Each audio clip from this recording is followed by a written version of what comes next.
Regenerative grazing is conservation in one of its finest iterations, and that makes each one of you a conservation professional that's engaged in the art of land conservation. All journeys have a starting point, and this thing we call conservation didn't appear upon the American landscape fully formed and ready to run.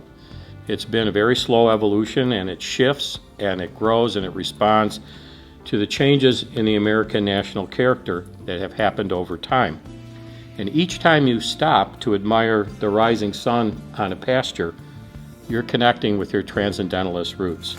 Ranching, by its very nature, shares a very deep connection to the utilitarian roots of the conservation movement.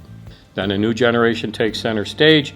They bring in their own tenets about what conservation means, and as they go through the process, once again the culture enlarges and changes what it means to have a relationship to live in harmony with the land.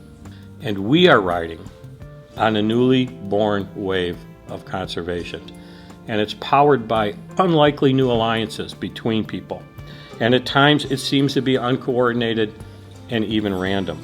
But the end result is over the next few decades we're going to see a permanent restructuring of our relationship with the earth itself. And nowhere is this change more evident than in the arena of food production. Climate change is real, and it's going to dictate many things going forward, but the beauty of science is that it's data-driven and the data is irrefutable. The corn-beans rotation that requires huge inputs on the front end, supported by the ethanol industry, and literally dependent on groundwater mining in many parts of the country, will cease to exist as we know it for the simple reason that it's unsustainable in the face of climate change.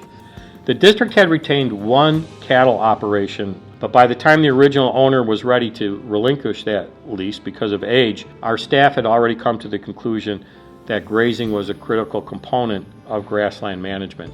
It was our earlier networking with Nathan and the Liberty Prairie Foundation that eventually resulted in the introduction of bison grazing to Pleasant Valley. The bison experiment asked the question, what effect does bison grazing have on native? On analysis of that mission, we realized that meant restoration, tall grass prairie, native prairie restoration. Second was opportunities for scientific, environmental, and land use, education and research. Third, continued ag uses of the lands, and fourth, to provide recreational opportunities. It's really hard for me to stand up here and not go into the details of the partnership with Matt and his family and how only a year into the project, the bison have captured the public's imagination. Considering the mission of the district and the goals of the farm program, it naturally made sense for us to want to integrate bison into our grassland management strategy. And when properly managed, this keystone species can enhance soil health and fertility, improve carbon sequestration, and promote grassland habitat and the wildlife that depends on it. Suffice to say, the bison not only bring us full circle in terms of grassland management techniques as a district, but they're inspirational to observe, and they have the power to motivate the public to support and to become involved in conservation. It's brought us to a much deeper understanding of not only how the ecosystems that we all feel such an affinity for function, but indeed how they are a very complex web of life that begins at the level of the soil and ends with a very majestic grazer that stirs our imagination about what is possible if only we continue to dream conservation dreams. And it relies very heavily on transformed private agricultural land that will have to change its production methods in order to meet that ambitious goal.